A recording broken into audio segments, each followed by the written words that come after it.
They mentioned on the telecast that Carlos Adames had sparred Caleb Plant and had sparred David Benavidez, but I'm not sure if David Benavidez was this training camp, but they had mentioned that in the telecast. How did those sparring sessions go? And also, which ones were during this camp?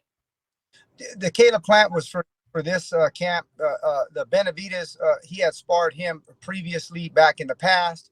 Okay. You know, Benavidez and his father, they could address how they think those sparring sessions went. And the same thing with Caleb Plant. But that being said, I have no problem putting Carlos Adames in with either one of those guys at 68. Oh, really? So you think Carlos can move up?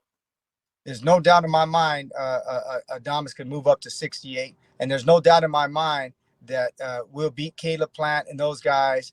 No doubt in my mind. That's interesting. All right. So from what I understand, you know, Carlos Adames went through a lot in this training camp. First, yep. I actually want to address. I read that he had a passing of his daughter. Yes.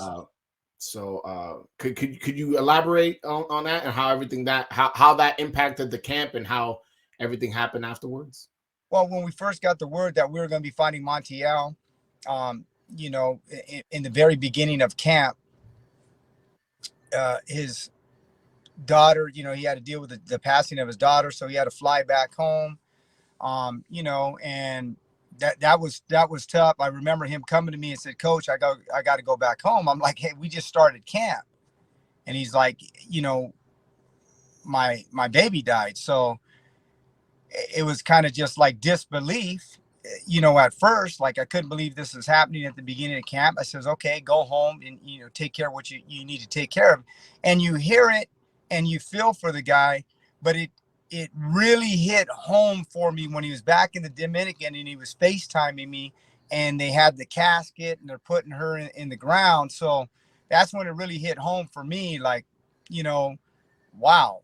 And it was maybe 3 days later, he came back for camp and I was telling him, you need to stay with your wife, make sure everything's good with that. That's first and foremost. He says, "No, Coach, you know, I got to do this for my family. I got my other kids I got to support and feed. I'm a big believer in God. She's with God now, and now we got to take care of the task at hand." So he came back. We were doing the camp, and we were off to a tremendous camp. And like I said, we were in there with Caleb Plant, and he was doing just tremendous things in the camp. And then 2 weeks before the fight, we get hit with, hey, he has to get a work visa.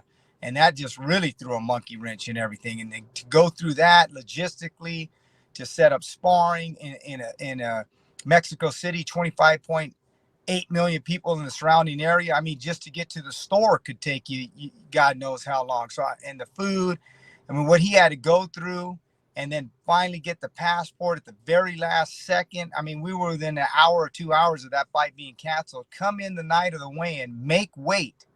That's a tribute to him, you know, and you know, I don't want to bash anybody else or anything like that, because you never know what's totally going on. But you look at the case of like Shakur Stevenson. You had 10 weeks to get ready. Everything's going completely perfect for you. You know, again, American fighters, you got everything that going your way.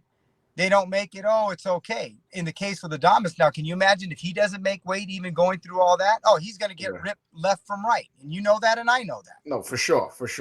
I just want to get into the logistics, because maybe some of the listeners don't know. So you guys had done six of the weeks training camp here in America, correct?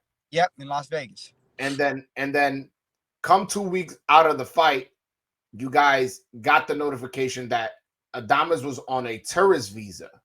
Yes. Right?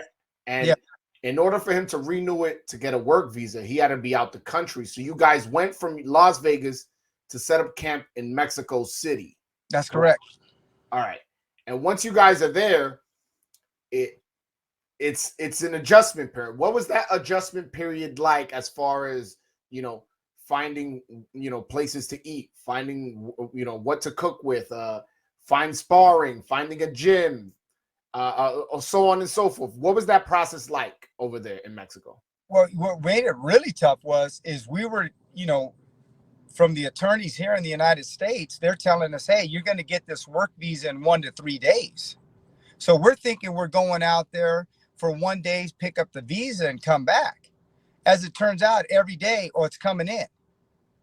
And then it didn't come in. So every day we're like, okay, we don't need the hotel for this. And you're kind of like almost checking out of the hotel. You're going to get it. You're going to go to the consulate and you're going to fly out, get your stuff ready.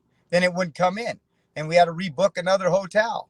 And I mean, the stuff that we were having to go through logistically, it was insane. But, to credit the kid, he stayed mentally tough. He stayed focused, did what he had to do. But I'm going to tell you right now, it was not easy.